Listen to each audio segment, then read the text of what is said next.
کہ اسلام کی اصل تعلیمات پر جو پردے دور ملوکیت میں پڑ گئے تھے، اسلام کی اصل تعلیمات تو دور خلافت راشدہ کی تھی.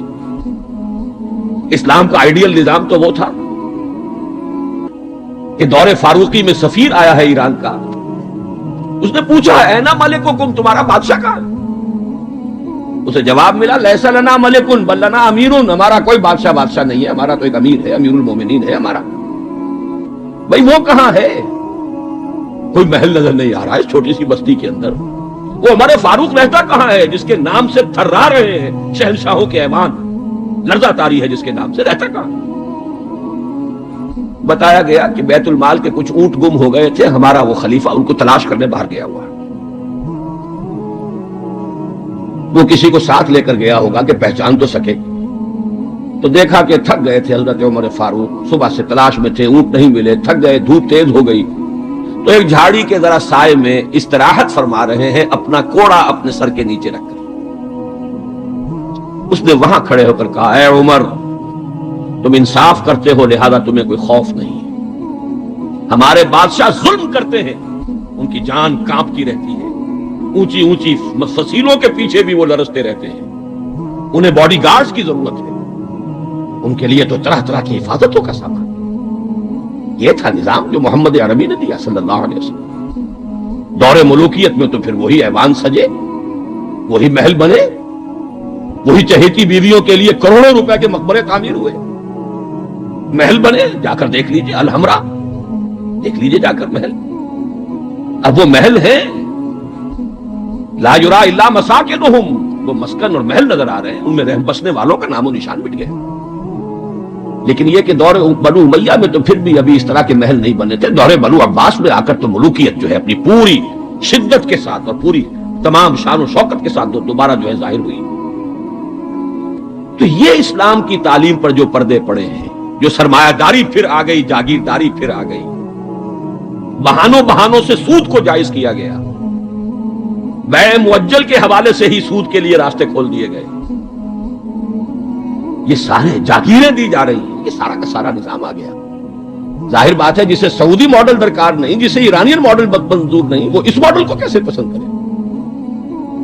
ماڈل تو اگر چاہیے تو وہ تو خلافت راشدہ کا، اس کا کوئی عملی نمونہ دنیا میں آج نہیں. تو اقبال نے یہ کہا تھا کہ اگر ایسا ہو گیا، کاش کہ ایسا ہو جائے، تو ہمیں ایک موقع مل جائے گا کہ اسلام کی تعلیمات پر جو پردے دور ملوکیت میں پڑ گئے تھے انہیں ہٹا کر اسلام کے اصل رخ روشن دنیا کو دکھائیں. یہی بات قائد اعظم نے کہی تھی. ہمیں پاکستان اس لیے مطلوب ہے کہ عہد حاضر میں اسلام کے اصول حریت و اخوت و مساوات کا ایک نمونہ دنیا کے سامنے پیش کر سکے.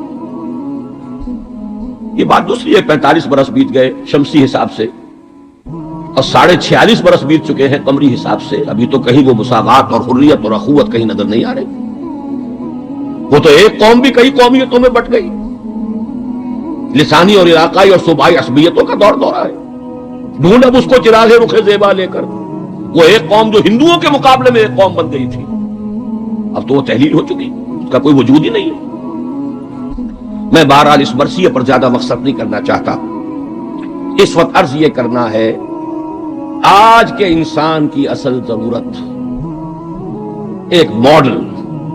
زبانی کلامی بات کوئی قبول نہیں کرے گا. خلافت راشدہ کی مدح کریں گے، وہ کہیں گے پدرم سلطان بود، تو راجے تم کیا ہو، اپنی شکل دیکھو، تم کیا ہو، تم تو ہم سے بدتر ہو. تمہارے ہاں ڈسکریمنیشن، سید زیادہ تو سید زیادہ ہے ہی ہے، اونچائی ہے، اخلاق کا کتنا ہی پست ہو، اور یہ مسلی یہ تو ہے ہی نیچ، چاہے اخلاق اور کردار میں کتنا ہی اونچا ہو جائے. یوں تو سید بھی ہو، مرزا بھی ہو، افغان بھی ہو، تم سبھی کچھ ہو، بتاؤ تو مسلمان بھی ہو. تمہارا تمدن، تمہاری تہذیب، تمہارا نظام بدترین نظام. بڑے پیارے اشعار کہے علامہ اقبال نے، کہلوائے تو ہے ابلیس کی زبان سے، اصل میں اس کے پردے میں پیغام اپنا دیا ہے. اور ان کی یہ نظم جو ہے ابلیس کی مجلس سے شورا، ان کے انتقال کے بعد چھپی ہے، یہ آخری دور ہے ان کا.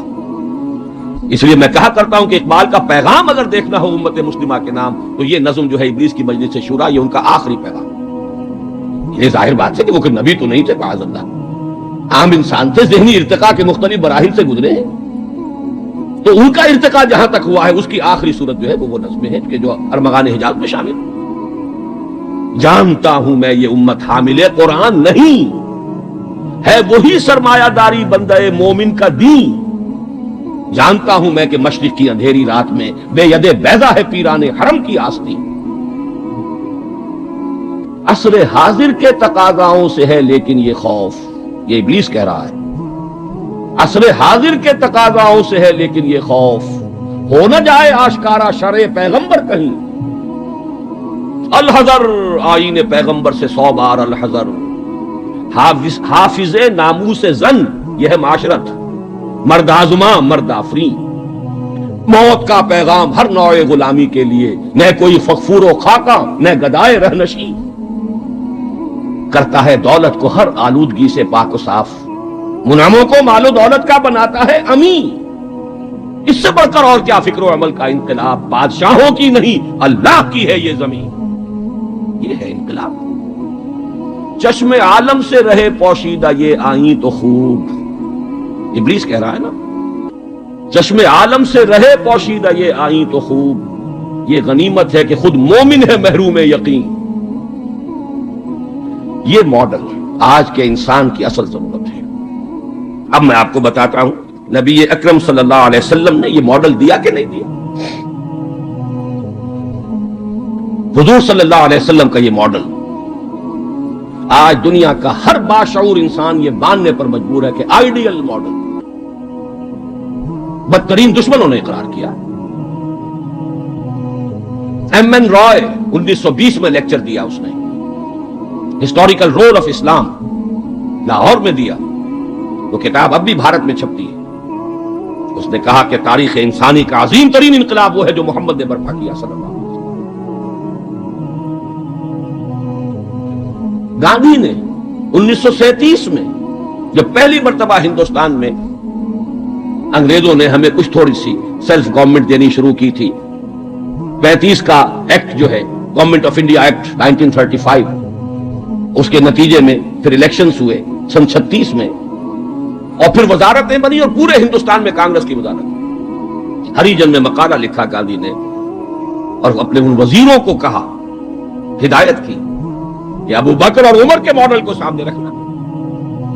میں تمہارے سامنے ابو بکر اور عمر کی مثال پیش کروں۔ مجھے ایک واقعہ اور یاد آیا ہے، یہ تو چیز چھپی ہوئی ہے، ہریجن کا مقالہ ہے، اس کو تو کوئی شخص ویریفائی کر سکتا ہے۔ ایک واقعہ جو ہے یہ ایک روایت ہے۔ میں جب پہلی مرتبہ حیدرآباد دکن گیا تھا، یہ آج سے کوئی 10 سال پہلے کی بات ہے، وہاں ایک مولانا ابوالکلام آزاد انسٹیٹیوٹ ہے، اس میں میری ایک تقریر تھی، کھچا کھچ بھرا ہوا ہال۔ ایک صاحب جو گورنر رہے تھے، پرانے کانگریسی، بوڑھے 80 برس کی عمر کے گورنر رہے تھے بہار کے، بھی نام مجھے اس وقت ذہن سے اتر گیا ہے، وہ ان کی صدارت تھی۔ وہاں میں نے تقریر کی مولانا ابوالکلام آزاد مرحوم کے ایک زندگی کے بارے میں، اب اس کا تفصیل میں یہاں بیان نہیں کروں گا۔ تو ایک صاحب جو وہاں ریٹائر ہوئے تھے عثمانیہ یونیورسٹی سے as head of the political science department, وہ مجھ سے ملے۔ انہوں نے ایک تو مجھے یہ کہا کہ آج تک ابوالکلام کے بارے میں اگرچہ میں نے 20 لوگوں کو پی ایچ ڈی کرا دی ہے مولانا ابوالکلام آزاد کی زندگی اور ان کے خیالات، افکار، نظریات، ان پر 20 کو میں نے پی ایچ ڈی کرائی ہے اپنی نگرانی میں، لیکن اتنا کلیئر کانسیپٹ میرے سامنے ابوالکلام کا آج تک نہیں تھا۔ اور وہ 2 جملے میں بیان کر دیتا ہوں۔ میں نے یہ کہا کہ ابوالکلام کی زندگی کے 2 دور تھے، 1912 سے لے کر کا اور 1920 تک کا ابوالکلام یہ تسلسل تھا تحریک شہیدین کا، سید احمد بریلوی رحمت اللہ علیہ اور شاہ اسماعیل شہید رحمہ اللہ، ان کی جو تحریک جہاد تھی اس کا معنوی تسلسل ہے ابوالکلام، الہلال اور البلاغ والا ابوالکلام۔ لیکن پھر 1920 میں اس نے ہمت ہار دی، ماحول سے تعاون نہیں ملا، مخالفت ہوئی علماء کی طرف سے، اس کھاتے کو بند کر کے حزب اللہ کا کھاتا، حکومت الہیہ کے قیام کی جد و جہد، یہ چیپٹر کلوز کیا ابوالکلام۔ 1920 سے لے کر اور پھر 1958 تک اپنے انتقال تک کا یہ جو دور ہے ابوالکلام کا، یہ ہے 1857 کی جنگ آزادی کا تسلسل۔ اگر آپ کے ذہن میں اپنی پچھلی صدی کی یہ 2 تحریکیں ہوں، 1930 کی جو تحریک تھی 1830 کی، 1826 سے لے کر 1831 میں پھر شہادت ہوئی ہے بالا کوٹ میں، یہ جو تحریک تھی اس کا تسلسل ہے الہلال اور البلاغ والا ابو الکلام۔ 1857 میں جنگ آزادی تھی، انگریز کے خلاف بغاوت، اسے غدر کہتے تھے، اب جنگ آزادی کہتے ہیں۔ انگریزی دور میں ہم نے جب تاریخ پڑھی تھی تو وہ غدر کے نام سے تھی، اس میں ہندو اور مسلمان دونوں شریک تھے، متحدہ جدوجہد تھی انگریز سے نجات پانے کی۔ تو ابو الکلام کی 1920 کے بعد سے لے کر باقی زندگی جو ہے وہ در حقیقت مانوی تسلسل ہے اس جنگ آزادی کا جو 1857 میں لڑی گئی اور ناکام ہو گئی۔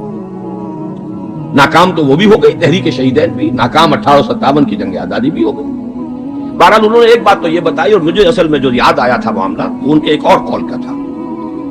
1917 میں وہ کہتے ہیں کہ میں علی گڑھ میں پڑھتا تھا، اس وقت تک وہ صرف ایک کالج تھا، ابھی یونیورسٹی نہیں بنا تھا، اور ہاسٹل میں رہتا تھا۔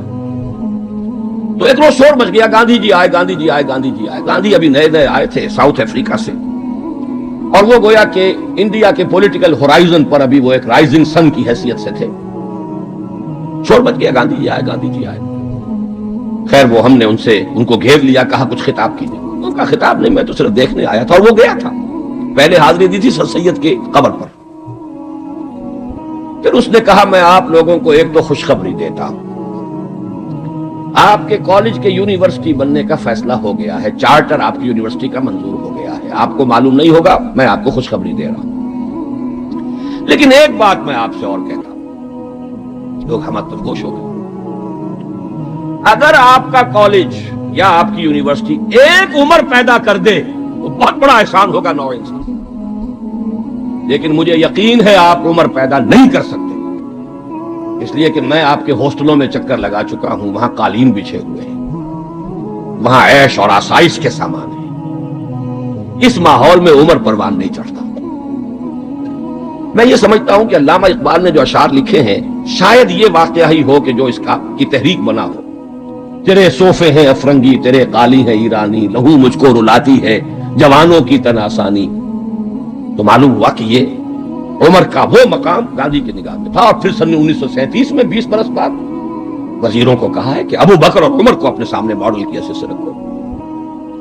ایچ جی ویلز نے کہا ہے اگرچہ حضور کی ذاتی زندگی پر، خاص طور پر ازدواجی زندگی پر بڑے رقیق حملے کیے، لیکن پھر اس نے جب حجۃ الوداع کے ذکر پر آتا ہے concise history of the world میں، اس کا پرانا آپ کو کوئی ایڈیشن تلاش کرنا ہوگا، نئے ایڈیشن میں سے یہ پیسیجز نکال دیے ہیں نئے ایڈیٹرز نے، لیکن یہاں کی یونیورسٹی سے میں نے نکلوا کر ایک دفعہ ویریفائی کیا تھا، چونکہ مجھے تو بہت پرانے یہ الفاظ یاد تھے، لیکن پھر میں نے انہیں تازہ کیا کراچی یونیورسٹی کی لائبریری سے۔ اس میں وہ لکھتا ہے، وہ حضور کے خطبے کے الفاظ نقل کر کے، لا فضل لعربی علی عجمی ولا لعجمی علی عربی ولا لاحمر علی اسود ولا لاسود علی احمر الا بالتقوی کلکم بنو آدم وآدم من تراب۔ اس کا ترجمہ دے کر پھر لکھتا ہے کہ اگرچہ ہیومن فریٹرنیٹی، فریڈم اور ایکویلٹی کے سرمنز تو پہلے بھی بہت کہے گئے تھے، جیزس آف نزارت کے ہاں حضرت مسیح کا تذکرہ کر رہا ہے، جیزس آف نزارت کے ہاں بھی سرمنز تو بہت ہیں، لیکن یہ ماننا پڑتا ہے کہ تاریخ انسانی میں پہلی مرتبہ محمد نے ان اصولوں پر ایک معاشرہ قائم کر کے دکھایا۔ اس سے بڑا ٹریبیوٹ کیا ہوگا؟ اور دشمن ہے، ذاتی اعتبار سے حملے کر رہا ہے، رقیق حملے کر رہا ہے، استہزاء کر رہا ہے یہ تعدد ازدواج کا، لیکن یہ بات ماننے پر مجبور ہے کہ انسانی تاریخ میں پہلی مرتبہ انسان کی حریت، اخوت اور مساوات کے اصولوں پر مبنی ایک نظام قائم کیا محمد صلی اللہ علیہ وسلم۔ اور نوٹ کیجئے یہی 3 الفاظ قائد اعظم نے استعمال کیے تھے۔ ہم پاکستان اس لیے چاہتے ہیں کہ عہد حاضر میں اسلام کے اصول حریت و اخوت و مساوات کا ایک نمونہ دنیا کو دکھانا۔ اسی طرح پھر ڈاکٹر مائیکل ہارٹ کی دی 100 مشہور کتاب ہے۔ بہرحال یہ ماڈل، یہ رحمت محمد الرسول اللہ صلی اللہ علیہ وسلم انسان کو عطا کر چکے ہیں، اور اپنے تو بہرحال مدح کریں گے ہی، اپنوں کی تو آنکھ محبت اور عقیدت کی آنکھ ہے، لیکن میں نے یہ گواہیاں دی ہیں اغیار کی، دشمنوں کی۔ اب آئیے دوسری آیت کی طرف، لقد کان لکم فی رسول اللہ اسوۃ حسنہ۔ یہاں خطاب ہو رہا ہے تمہارے لیے اللہ کے رسول کی زندگی میں، اللہ کے رسول کی شخصیت میں ایک عمدہ نمونہ ہے۔ پہلے تو غور کیجئے لکم سے مراد کیا ہے؟ یہاں خطاب مسلمانوں سے ہے، یہاں پوری نوع انسانی سے نہیں ہے، یہ فرق ہے، نوٹ کر لیجئے۔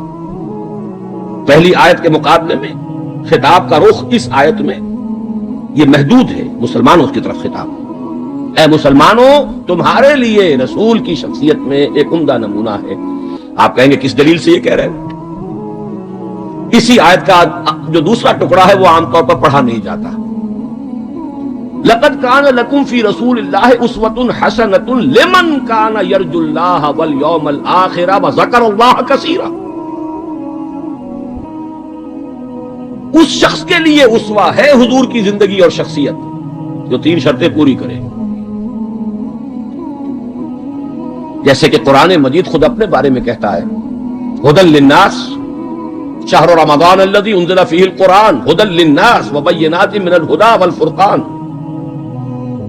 لیکن سورہ بقرہ ہی کے شروع میں کہتا ہے ھدی للمتقین۔ ستیارتھ پرکاش کے مصنف نے سوامی دیانند سرسوتی نے تو اعتراض کیا تھا اس پر۔ 14واں باب، بدنام زمانہ 14واں باب یاد ہوگا۔ اس کا حل کیا ہے اس اشکال کا؟ قرآن اپنی جگہ ہدایت ہے پوری نوع انسانی کے لیے تا قیام قیامت، لیکن اس سے استفادہ وہی کرے گا جس میں استفادے کی پیاس اور طلب ہے۔ پیاس ہی نہیں، بہترین مشروب رکھ دیجئے، پیے گا نہیں انسان۔ بھوک نہیں، بیماری کی وجہ سے ذائقہ منہ کا خراب ہے۔ آپ نے دیکھا ہوگا ماؤں کو بیچاریاں بچوں کی کیسی کیسی خوش آمدیں کرتی ہیں، بیٹے کچھ کھا لو، یہ کھا لو، وہ کھا لو، یہ، لیکن اس کا منہ کا ذائقہ بگڑا ہوا، کچھ نہیں کھاتا، بھوک مری ہوئی ہے، کچھ نہیں کھاتا۔ تو جس میں ہدایت کی طلب نہیں ہوگی قرآن اس کو ہدایت نہیں دے گا۔ اپنی جگہ ھدی للناس، استفادے کے لیے شرط ہے، پیاس ہو، طلب ہو تب۔ اسی طرح حضور کی زندگی اسوہ کاملہ، اپنی جگہ مکمل ہر اعتبار سے، لیکن اس سے استفادہ کرنے کے لیے 3 شرطیں ہیں۔ لقد کان لکم فی رسول اللہ اسوۃ حسنۃ لمن کان یرجو اللہ والیوم الآخر وذکر اللہ کثیرا۔ اس کے لیے اسوہ ہے کہ جو اللہ سے ملاقات کا امیدوار ہے، یوم آخرت پر یقین رکھتا ہے، حساب کتاب کا یقین ہے، اور اللہ کا ذکر کرتا ہو کثرت کے ساتھ، اس کے لیے بہت اہم ہے یہ نقطہ جو عام طور پر اس آیت کا دوسرا ٹکڑا جو ہے وہ سنایا ہی نہیں جاتا۔ لقد کان لکم فی رسول اللہ اسوۃ حسنۃ لمن کان یرجو اللہ والیوم الآخر وذکر اللہ کثیرا اللہم ربنا اجعلنا منہم۔ اے اللہ ہمیں ان لوگوں میں شامل فرما جو ان 3 شرطوں کو پورا کر کے اور محمد الرسول اللہ صلی اللہ علیہ وسلم کی اسوہ حسنہ سے استفادہ کر سکے۔ اب نوٹ کیجئے حضور کا یہ اسوہ نمونہ کس کس پہلو سے ہے؟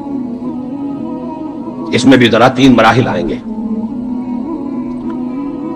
سب سے پہلے یہ کہ ایک فرد کی حیثیت سے اسوہ کاملہ، خاص طور پر میرے نزدیک تو یہ سیرت النبی کا اعجاز ہے، معجزہ ہے۔ اگرچہ حضور کا سب سے بڑا معجزہ قرآن ہے،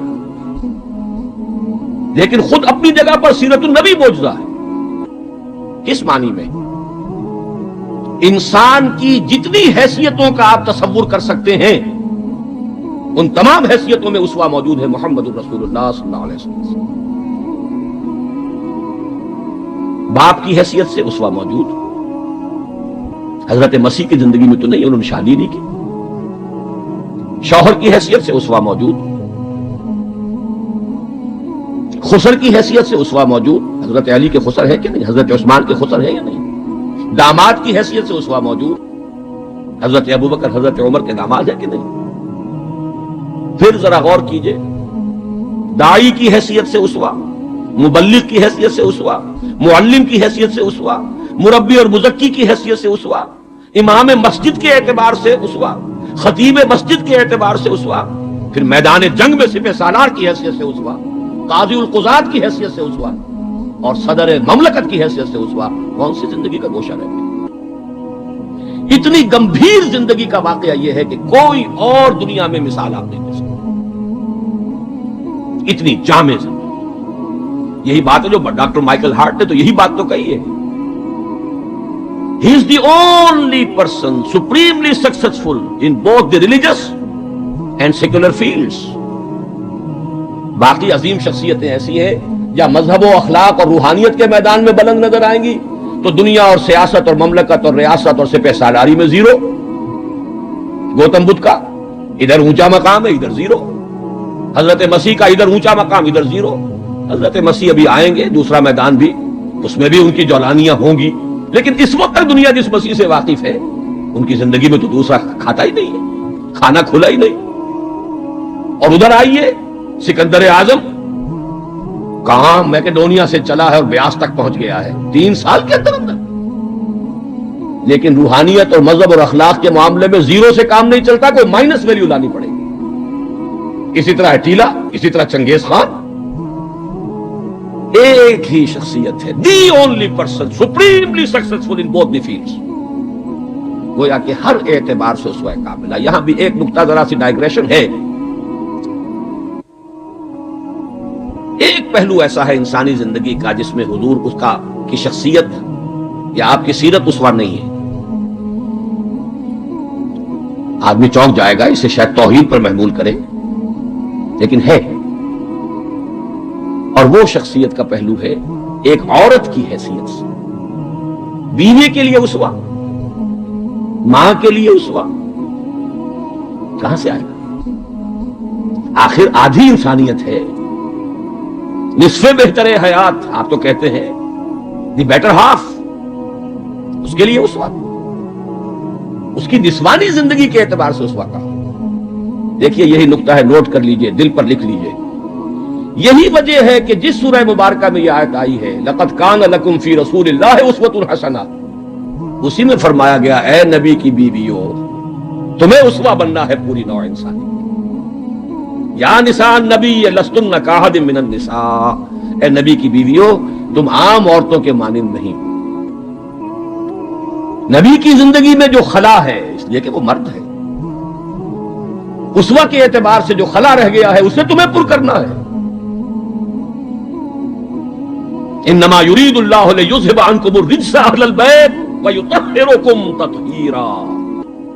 اللہ چاہتا ہے کہ تم سے ہر طرح کی گندگی آلائش کو خوب دھو کر پاک کر دے. تطہیر, جتنا کہ تطہیر کا حق ہے بتمام و کمال تمہاری شخصیتوں میں پورا ہو جائے, اس لیے کہ تم پوری امت کے لیے, نوع انسانی کے لیے اسوہ کی وہ کمی کہ جو سیرت محمدی میں ہے صلی اللہ علیہ وسلم, اس خلا کو پر کرنے والی بنو گی. بہرحال انفرادی حیثیت میں گمبھیر ترین اسوہ حضور کی زندگی میں موجود. اسی کا ایک رخ اور بھی ہے انفرادی زندگی کا, اور وہ ہے اخلاقیات. حضور کا اپنا قول ہے انما بعثت لاتمم مکارم الاخلاق, مجھے اس لیے بھیجا گیا ہے, مبعوث کیا گیا ہوں تاکہ اخلاق کی بہترین جو بلندیاں ہیں ان کی تکمیل کر دوں, اتمام کر دوں. اس کا مفہوم کیا ہے اس کو سمجھ لیجیے. علیحدہ علیحدہ انڈیویجول ایتھیکل ویلیوز, اخلاقی قدریں مختلف انبیاء کی زندگی میں اپنے نقطۂ عروج کو پہنچ چکی ہیں. صبر میں حضرت ایوب سے آگے کس کا مقام ہوگا؟ ان کے تو نام کا جز ہے ایوب صابر, محاورہ ہے صبر ایوب. تسلیم میں حضرت اسماعیل سے آگے کون جائے گا جو گردن رکھ رہا ہے, ابا جان چلائیے چھری, ستجدنی انشاءاللہ من الصابرین. سر تسلیم خم ہے جو مزاج یار میں آئے, اس سے کوئی اونچا مقام ہوگا؟ استقامت میں حضرت نوح سے آگے کوئی جا سکتا ہے؟ 950 برس کس پر آئے 950 برس؟ فلبث فیہم 1000 سنۃ الا 50 عاما. دعوت اور تبلیغ میں استقامت سے اس سے آگے تو کوئی مقام ممکن نہیں. غیرت اور حمیت اور جلال دین کے لیے حضرت موسیٰ سے آگے کون جائے گا؟ زہد اور لذات دنیا سے کنارہ کشی میں حضرت مسیح اور حضرت یحییٰ سے آگے کون سا مقام؟ اب کمی کون سی تھی؟ یہ ہے بات سوچنے کی. پھر اتمام کس کا کیا حضور؟ یہ اتمام ہے جامعیت کا اتمام. ان تمام اقدار کو جمع کر کے ایک بہترین گلدستہ توازن اعتدال کے ساتھ ان سب کو ایک شخصیت میں جمع کر دینا، یہ ہے وہ اتمامی اور تکمیلی شان جو محمد الرسول اللہ صلی اللہ علیہ وسلم کی ہے اس میدان میں۔ زہد بھی ہے لیکن ازواج مطہرات بھی ہے، نکاح بھی ہے۔ وہ زہد نہیں ہے کہ جو رہبانیت والا زہد ہے۔ حضرت عائشہ کی شہادت ہے کہ حضور بیٹھے ہوتے تھے ہمارے مابین اور پیار اور محبت کی باتیں ہوتی تھیں، وہ زاہد خشک کا معاملہ نہیں تھا حضور کا۔ حضور نے خود فرمایا مجھے تمہاری اس دنیا سے 3 ہی چیزیں پسند ہیں، ان میں سے ایک عورت کا ذکر کیا، کوئی حجاب نہیں، جو فطرت ہے جو اللہ نے بنائی ہے، بھرپور عائلی زندگی بسر کی ہے، اور بہت محبت کرنے والے اور محبت دینے والے شوہر تھے محمد صلی اللہ علیہ وسلم۔ لیکن جیسے ہی اذان کی آواز آتی تھی ایسے اٹھ کر چلے جاتے تھے کہ جیسے ہم سے کوئی تعلق ہی نہیں، سروکار ہی نہیں، ہم سے واقف ہی نہیں کہ ہم کون۔ یہ ہے وہ درمیان قار دریا تختہ بندم کر دئی بازمی گوئی کے دامن ترمکن ہوشیار باش۔ اچھا دیکھیے یاد آ گیا ہے، آپ کی بھی طبیعت اس وقت جو ہے میں تو دیکھ رہا ہوں آمادگی ہے، وقت کچھ زیادہ بھی صرف ہو جائے تو کوئی حرج نہیں۔ رجم کا ایک واقعہ ہو رہا ہے حضرت مسیح کی زندگی میں، وہ میری مگدلین پڑھا ہوگا آپ نے، زانیہ تھی، جرم ثابت ہو گیا، اسے رجم کرنے کے لیے لے کے جا رہے تھے، شور مچا ہوا تھا، حضرت مسیح بھی گزر رہے تھے، کیا معاملہ ہے؟ یہ ہے، فرمایا ٹھیک ہے چلو، خود بھی چلے۔ اب جب اسے باندھ دیا گیا اب کھڑے ہو کے فرمایا ٹھیک ہے قانون ہے رجم کا اور یہ شریعت موسوی کا حکم ہے، رجم ہونا چاہیے، لیکن اس کو پہلا پتھر وہ مارے جس نے خود کبھی زنا نہ کیا۔ میں کہتا ہوں حیرت ناک بات ہے یہ کہ اتنی شرافت ان لوگوں میں تھی کہ ایک ایک جو ہے وہاں سے کھسکنا شروع ہو گیا، مجمع چھٹ گیا۔ یہ ایک رخ ہے زندگی کا۔ حضور کی شخصیت میں اب آپ کو 2 رخ جمع ملیں گے۔ وہ غامدیہ خاتون آئی ہے، اس نے کہا حضور مجھ سے وہ خطا ہو گئی ہے، مجھے پاک کر دی۔ حضور نے پوچھا کہ کہیں کوئی حمل تو نہیں ہے؟ جی حمل بھی ہے۔ تو جاؤ، جرم تمہارا ہے، اس جان کا کیا جرم ہے جو تمہارے پیٹ میں ہے؟ وضع حمل کے بعد آنا۔ اب آئی ہے وہ وضع حمل کے بعد، بچہ گود میں ہے، حضور وہ مرحلہ طے ہو گیا، مجھے پاک کر دیجئے، رجم کر دیجئے، میں پاک ہو جاؤں، دنیا کی سزا میں بھگت لوں گی، آخرت میں اللہ مجھے بچا۔ فرمایا ابھی تو اس بچے کی زندگی تمہارے ساتھ وابستہ ہے، جاؤ دودھ پلاؤ۔ کچھ دنوں کے بعد پھر آئی ہے، بچے کے ہاتھ میں روٹی کا ٹکڑا ہے، کھا رہا ہے۔ فرمایا ہاں ٹھیک ہے، لے جاؤ اس کو رجم کر دو، اللہ کا حکم ہے، لا تاخذکم رافۃ فی دین اللہ ولا تاخذکم بہما رافۃ فی دین اللہ۔ اللہ کا حکم ہے، کرنا ہوگا، چاہے اپنے سینے پر پتھر رکھنا پڑے، اب رجم کرنا ہوگا۔ لیکن جب رجم ہو گیا ہے اور وہ خاتون جو ہے ان کا انتقال ہو گیا، کسی کی زبان سے نکل گیا کتنی بے حیا عورت تھی، حضور نے ڈانٹ دیا، نہیں اس عورت نے وہ توبہ کی ہے کہ اگر تمام مدینے والوں پر تقسیم کر دی جائے تو سب کی نجات کا ذریعہ بن جائے۔ یہ توازن ہے، حکم رب کا نفاذ بھی ہے، اس میں اپنی ذاتی شفقت کو آڑے نہیں آنے دینا ہے، لیکن یہ نہیں ہے کہ اس سے کوئی سوء ظن ہو۔ مریض سے دشمنی نہیں ہوتی، مرض سے دشمنی ہوتی، مریض سے تو ہمدردی ہوتی، اور اس نے تو وہ توبہ کی ہے۔ بہرحال انفرادی سطح پر میں نے ایک تو عرض کیا کہ اسوہ محمدی کی جامعیت کبریٰ، نمبر 2 اخلاقی میدان میں تکمیل، یعنی تمام جتنی اخلاقی اقدار ہیں بلند اور اعلیٰ، ان کا مجموعہ حسین گلدستہ جس میں ہر شے اپنے اپنے مقام پر صحیح توازن اور اعتدال کے ساتھ ہے، یہ ہے خاص معاملہ محمد الرسول اللہ صلی اللہ علیہ وسلم۔ دوسرا اسوہ حضور کا وہ میں بیان کر چکا، ایک ماڈل پیش کر دیا، نوع انسانی کے لیے ایک ماڈل، وہ نظام قائم کیا، کس نے کیا؟ محمد الرسول اللہ نے کیا صلی اللہ علیہ وسلم۔ اگرچہ یہ نوٹ کر لیجئے کہ اس ماڈل کا جو اصل ہے دور، وہ ہے دور فاروقی، یہاں بھی کہیں آپ یہ نہ کہیں توہین کر رہا، دور نبوی نہیں ہے اس کا ماڈل۔ کیوں؟ حضور کی حیات طیبہ میں تو ابھی انقلابی عمل جاری تھا،